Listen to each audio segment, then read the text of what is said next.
लखीमपुर खीरी में प्रदर्शन कर रहे किसानों पर केंद्रीय गृह राज्य मंत्री अजय मिश्रा के बेटे आशीष मिश्रा द्वारा गाड़ी चढ़ाकर मारने के मामले में नया मोड़ आ गया है। सुप्रीम कोर्ट के हस्तक्षेप के बाद एसआईटी को मिली जांच में गृह राज्य मंत्री अजय मिश्रा के बेटे आशीष मिश्रा दोषी पाए गए। जांच के बाद कई धाराओं में मुकदमा दर्ज कर कार्रवाई शुरू कर दी गई है।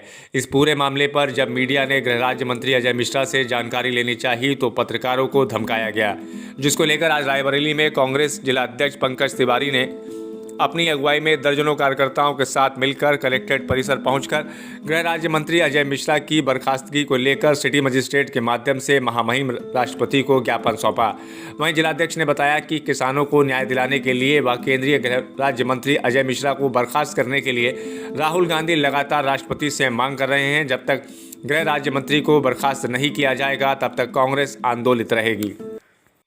अपना नाम और परिचय बता दीजिए। मैं शैलजा सिंह एडवोकेट, महिला जिलाध्यक्ष, कांग्रेस पार्टी रायबरेली। आज आपने किस चीज को लेकर धरना दे रही हैं? लखीमपुर खीरी में जो किसानों की हत्या की गई है, उनके हत्यारे के पिताजी अजय कुमार टेनी राज्य मंत्री हैं, उनके इस्तीफे की हम मांग कर रहे हैं, क्योंकि बेटा हत्या करता है जो किसान अन्नदाता है और उनके पिता वो राजनीति करेंगे बीजेपी में, तो हम लोग उनको ये मांग करते हैं कि वो अपने पद से इस्तीफा दें, तभी किसानों की आत्मा को शांति मिलेगी।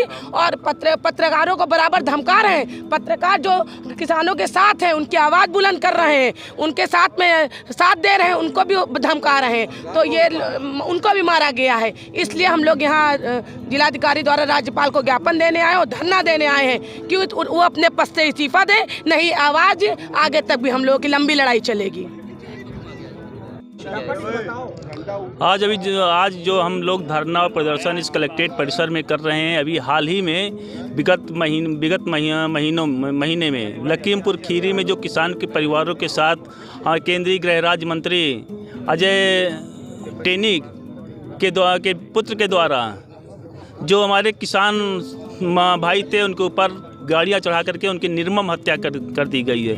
उस घटना से हमारे देश की अंतरात्मा को बड़ा कष्ट हुआ है और उस घटना को इस भाजपा की सरकार ने बहुत दिन तक तो उसको नज़रअंदाज किए थी, उस पर कोई कार्रवाई नहीं कर रही थी। जब सुप्रीम कोर्ट के द्वारा और हमारी नेता श्रीमती प्रियंका गांधी जी के द्वारा उस घटना का प्रबल विरोध किया गया, तब उसकी जांच कराने के लिए आदेश हुआ। उस जांच में ये मंत्री का पुत्र दोषी पाया गया है।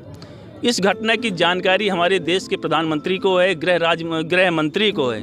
इसके बावजूद उस घटना के बारे में ना तो प्रधानमंत्री ने एक शब्द बोला, ना गृह मंत्री ने एक शब्द बोला। और यहाँ तक कि अभी हाल ही में जो अजय टेनी जो मंत्री केंद्रीय गृह राज्य मंत्री हैं, उनसे जब उस बारे में प्रश्न पूछा तो जो हमारे पत्रकार बंधु थे, मीडिया के साथी थे, उनके साथ अभद्रता किया, यहाँ तक कि उनके मोबाइल फ़ोन उनके गुंडों ने छीन लिया। तो इस घटना से हमारे देश को शर्मसार हुआ है, लोकतंत्र की हत्या किया है। उसी घटना के विरोध में हम लोग ये आज कलेक्ट्रेट परिसर रायबरेली में सरकार से मांग करते हैं, राष्ट्रपति महोदय से मांग करते हैं कि ऐसे भ्रष्ट केंद्रीय राज्य मंत्री को सरकार से तुरंत बर्खास्त करना चाहिए। और इसकी लड़ाई जब तक वो बर्खास्त नहीं होते हैं, हमारे कांग्रेस के लोग उसकी लड़ाई लड़ेंगे। राहुल गांधी जी लगातार इस किसानों को न्याय दिलाने के पक्ष में हैं और उनको लगातार उसमें ये गृह राज्य मंत्री को बर्खास्ती के लिए प्रयास कर रहे हैं। आज कहाँ पे आए हुए हैं, किसको ज्ञापन सौंप रहे हैं? आज धरना प्रदर्शन हम कलेक्ट्रेट परिसर में आए हुए हैं। जिलाधिकारी महोदय जो हमारे जिले के सबसे बड़े अधिकारी हैं, जिलाधिकारी माना जाता है, उनके कक्ष के सामने हम लोग धरना प्रदर्शन कर रहे हैं।